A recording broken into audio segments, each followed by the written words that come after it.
Here for 5 minutes.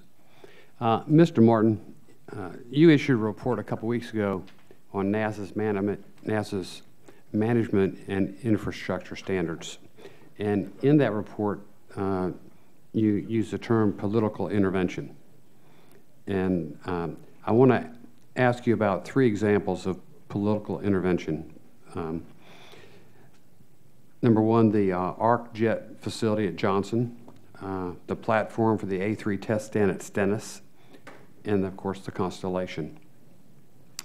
On your report, page 21, you mentioned letters signed by 30 members of Congress, most of them from Texas, opposed to the closing of the ARC jet facility at Johnson.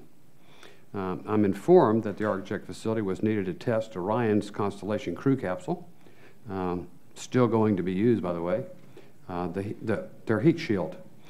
So I can understand why members of Congress oppose closing down the ARC jet facility, because it could jeopardize the upcoming SLS. That's number 1. Number 2, the A3 test stand at Stennis. Your report on page 22 also flagged the A3 test stand as political intervention. The test stand was intended to test the J2X engines for Constellation. As you know, Congress included language in the 2010 NASA Authorization Act instructing NASA to complete the test stand, which NASA wanted to mothball.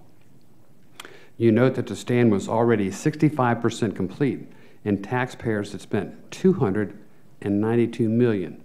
But your report fails to mention the test stand was canceled because the administration canceled Constellation.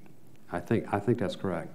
Both Democrat and Republican Congresses had endorsed Constellation as a replacement for the space shuttle, or the successor program.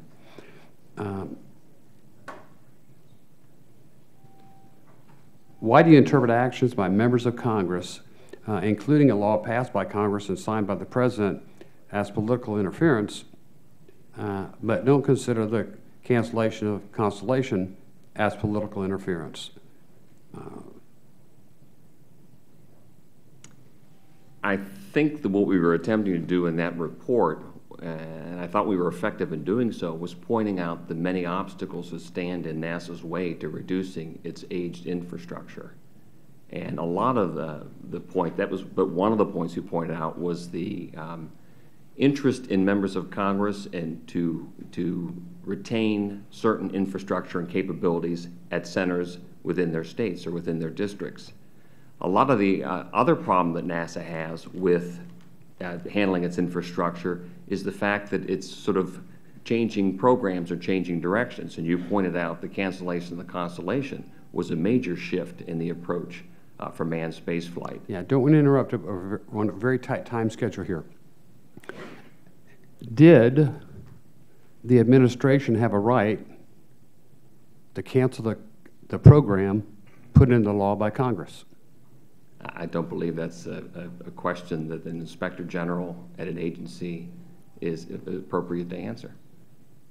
Well, did they have a legal right to do so? Yeah, is that appropriate? I think you're supposed to tell us if we're operating according to good standards, and I think that's a significant question that demands an answer, which nobody's really been willing to step up and talk about. You have a congressional program in place and an administration that unilaterally cancels the program. $9 billion flushed down the toilet.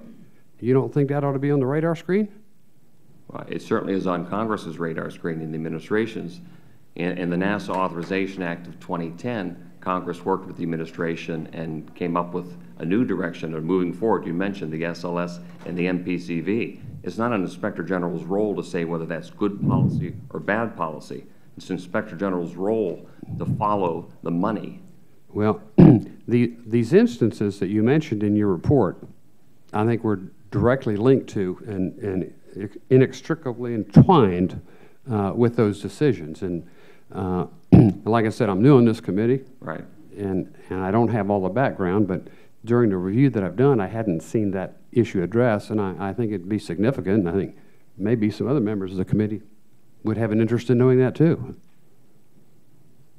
Okay. Again, we were pointing out there's significant pressures on NASA of multiple kinds, including political pressures, when it's attempting to address an issue of how to handle its aged infrastructure. Okay. I see my time has expired. Mr. Schweikert, you're recognized.